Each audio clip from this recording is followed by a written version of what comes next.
आपण 13चा पाढा सोप्या पद्धतीने कसा शिकायचा ते शिकूया.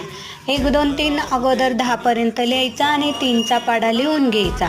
नंतर काय करायचं बघा, ते इकडला 1 इकडं घ्यायचा, इकडला 2 इकडं घ्यायचा जशास तसा, 3 इकडं घ्यायचा जशास तसा. नंतर आता काय करायचं, 4 आणि हे 1 5, 5 आणि हे 1 6, 6 आणि हे 7, 7 आणि 2 9, 8 आणि 2 10, 9 आणि 2 किती, 9 आणि 2 11 आणि 10 आणि 3